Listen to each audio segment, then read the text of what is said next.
Jadi Presiden Amerika Syarikat Donald Trump dan seluruh pasukannya telah berlepas dari China. Dan untuk memahami tahap kepercayaan antara Amerika Syarikat dan China, penting untuk dinyatakan bahawa Perkhidmatan Rahsia Amerika Syarikat telah mewajibkan seluruh pasukan Donald Trump untuk membuang semua hadiah yang diterima daripada pihak China. Namun begitu, 2 hari rundingan, 17 CEO syarikat Amerika Syarikat yang terbesar turut serta dalam delegasi Donald Trump.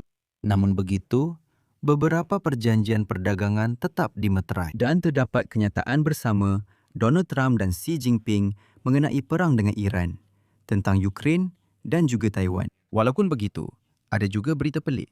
Contohnya pemeteraian perjanjian perdagangan kerana sesetengah syarikat jelas mendapat keuntungan daripadanya, manakala yang lain, walaupun perjanjian telah dimeterai, tiba-tiba kehilangan kedudukan mereka di pasaran saham. Secara keseluruhan, semua ini akan saya ceritakan dalam episod ini. Dalam episod ini, kita akan membincangkan hasil lawatan Donald Trump ke China mengikut setiap perkara dalam agenda. Nama saya Alexei Pecci. Mari kita bincangkan topik ini bersama-sama. Tetapi sebelum kita mulakan, saya ingin meminta anda untuk melanggan saluran YouTube ini, tekan butang suka pada episod ini dan sila tinggalkan sebarang komen anda di bawah video ini. Ini sangat membantu dalam mempromosikan kandungan di YouTube. Saya akan sangat berterima kasih kepada anda supaya lebih ramai penonton dapat melihat episod-episod ini. Selain itu, langgan saluran Telegram saya, Pecci News. Pautannya ada di dalam keterangan video ini. Jadi, mari kita mulakan dengan adegan yang mengatakan lebih banyak daripada mana-mana kenyataan rasmi. Jadi, pada hari Jumaat, Donald Trump dan Xi Jinping telah berjalan-jalan di Taman Kompleks Kerajaan Zhongnanhai. Ini adalah kediaman rahsia kepimpinan Parti Komunis China. Orang asing hampir tidak dibenarkan masuk ke sana. Jadi, Trump berjalan bersama Xi Jinping di taman ini, melihat bunga-bunga dan tiba-tiba berkata, "Saya petik kata demi kata. Mawar yang paling cantik yang pernah sesiapa pun lihat." Xi Jinping tersenyum dan berjanji akan menghantar benih mawar itu kepadanya. Ini bukan metafora. Ini memang secara literal bagaimana 2 hari sidang kemuncak bersejarah antara dua kuasa besar itu berakhir. Ia adalah benih mawar. Dan juga ada satu soalan lagi daripada Donald Trump kepada Xi Jinping. Adakah beliau pernah membawa mana-mana presiden lain ke taman itu? Atau adakah beliau yang pertama? Xi Jinping sekali lagi tersenyum dan menjawab, "Tidak, Donald Trump. Awak yang pertama." Kesimpulan utama daripada lawatan ini boleh dirumuskan seperti berikut. Kemesraan yang dipertontonkan secara terbuka dalam 2 hari terakhir ini sebenarnya menyembunyikan realiti yang sukar diubah. Hampir setiap kuasa yang membentuk hubungan Amerika-China menarik mereka ke arah yang benar-benar berbeza. Trump telah melakukan lawatan. Trump tidak mempunyai hubungan rapat dengan China. Selepas 1 dekad pemisahan perniagaan dan teknologi, yang sebenarnya dia sendiri mulakan semasa penggal pertama beliau sebagai presiden. Sekarang, hasil yang konkret atau ketiadaannya. Jadi, perdagangan. Donald Trump menyatakan perkara berikut kepada wartawan selepas lawatan itu. "Kami telah memeterai perjanjian perdagangan yang hebat." Dan di sini, CNN sebagai contoh, dalam laporan selepas sidang kemuncak menulis perkara berikut.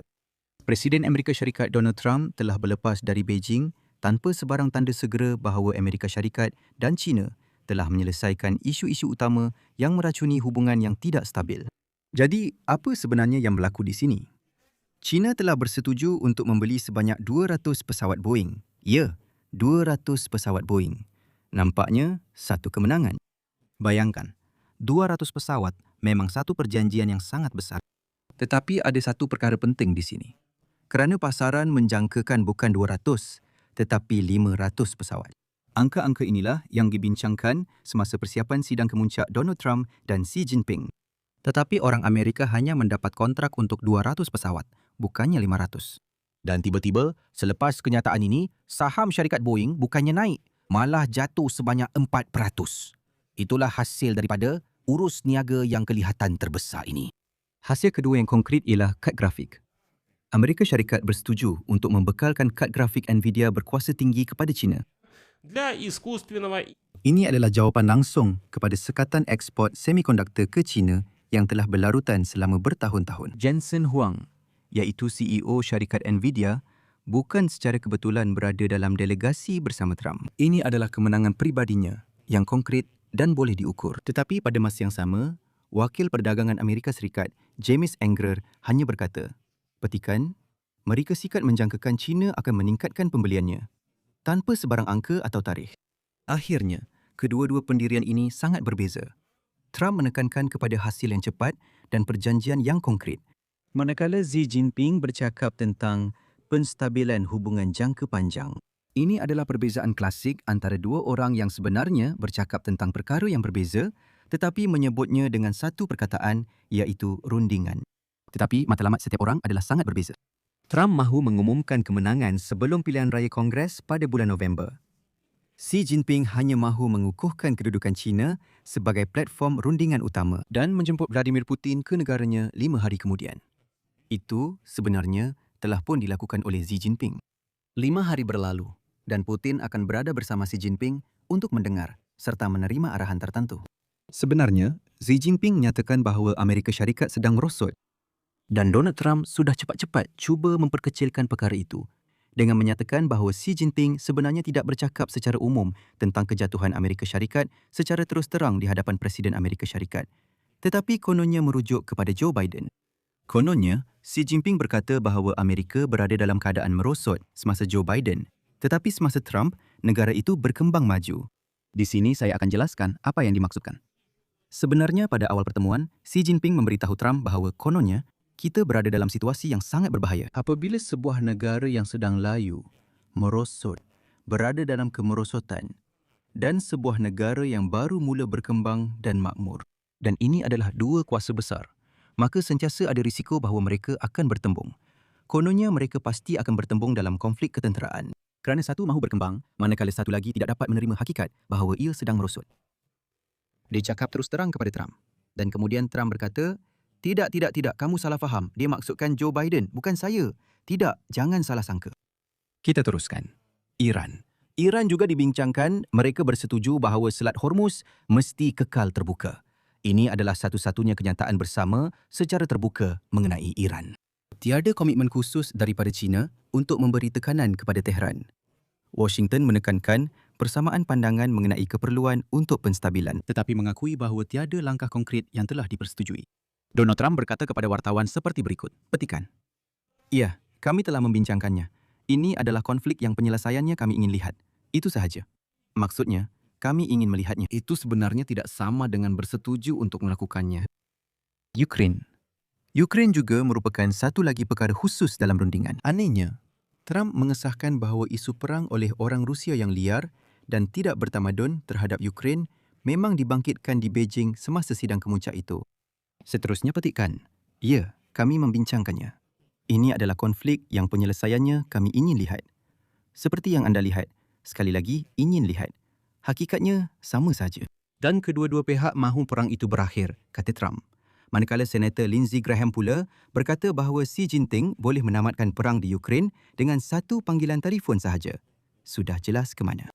Tetapi panggilan itu masih belum dibuat. Sebaliknya, jemputan kepada Vladimir Putin ke Beijing telah diberikan. Taiwan. Bagaimana dengan Taiwan? Xi Jinping telah memberi amaran tentang konflik. Kita telah bincangkan perkara ini semalam. Secara ringkas, beliau secara terus terang memberitahu Donald Trump bahawa jika anda mengambil pendirian yang kami anggap salah mengenai Taiwan, kami pasti akan berkonflik dengan anda. Malah mungkin berperang secara terbuka. Jadi sebelum anda berkata apa-apa tentang Taiwan, fikirkan dahulu sama ada anda benar-benar mahu satu lagi peperangan kali ini dengan China. Hasilnya, dalam ringkasan rasmi Rumah Putih, Taiwan langsung tidak disebut. Ini bermakna, mengikut protokol diplomatik, tiada persetujuan penting yang dicapai. Pihak Amerika menegaskan bahawa tiada komitmen baharu dibuat. Maksudnya, Xi Jinping bercakap, Trump mendengar, Taiwan tetap berada di tempat yang sama seperti sebelumnya. Sebenarnya tiada apa yang berubah. Namun begitu Xi Jinping sedang menguji sejauh mana kenyataan seperti itu boleh diterima secara retorik. Walaupun Trump buat pertama kalinya mengaku bahawa beliau sebenarnya telah membincangkan isu penghantaran senjata Amerika ke Taiwan dengan Xi Jinping, logam nadir bumi. Isu unsur nadir bumi juga telah dibangkitkan.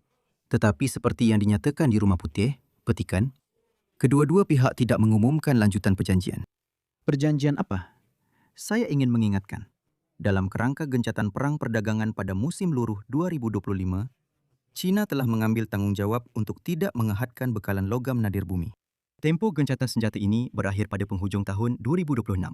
Oleh itu, Donald Trump telah berlepas tanpa pengesahan lanjutan gencatan senjata tersebut dan ini sudah tentu merupakan satu risiko. Dan China telah mencadangkan takrifan baharu, hubungan dua hala. Dan Xi Jinping berkata, mari kita namakan ia sebagai kestabilan strategik yang konstruktif. Kedengaran indah. Ini adalah satu penolakan terhadap retorik lama mengenai persaingan strategik. Kedengaran indah, tetapi ini adalah satu rumusan yang membolehkan China bercakap tentang kerjasama dan pada masa yang sama melakukan apa sahaja yang mereka mahu. Apa yang sebenarnya berlaku dalam 2 hari ini? Trump dan Xi Jinping telah bertemu secara peribadi buat kali pertama selepas sekian lama. Ini sendiri sudah penting. Hubungan telah distabilkan, tetapi hanya untuk sementara waktu. Maksudnya, tidak banyak perkara yang konkret. Seterusnya, orang China bersetuju untuk membeli 200 pesawat Boeing dari Amerika dan kad grafik Nvidia untuk kecerdasan buatan. Inilah yang dimaksudkan dengan pembukaan pasaran China untuk syarikat-syarikat Amerika. Elon Musk kebetulan juga berada dalam delegasi itu. Setakat ini tidak diketahui apa yang telah dipersetujui olehnya. Seterusnya, deklarasi bersama mengenai Selat Hormuz. Tetapi buat masa ini, ia hanyalah satu kenyataan. Kita juga ada jemputan Xi Jinping ke Washington pada 24 September. Dan apa yang kita ada? Benih bunga ros yang Xi Jinping perlu hantar kepada Trump di Washington. Secara keseluruhan, China jelas mendapat lebih banyak daripada Amerika Syarikat daripada sidang kemuncak ini. Di sini saya akan berhenti seketika. Sila tulis pendapat dan kesimpulan anda di ruangan komen di bawah episod ini. Langgan saluran ini, tekan loceng.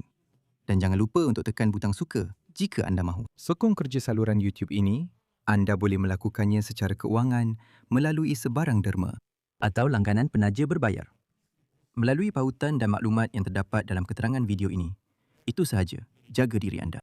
Bye semua.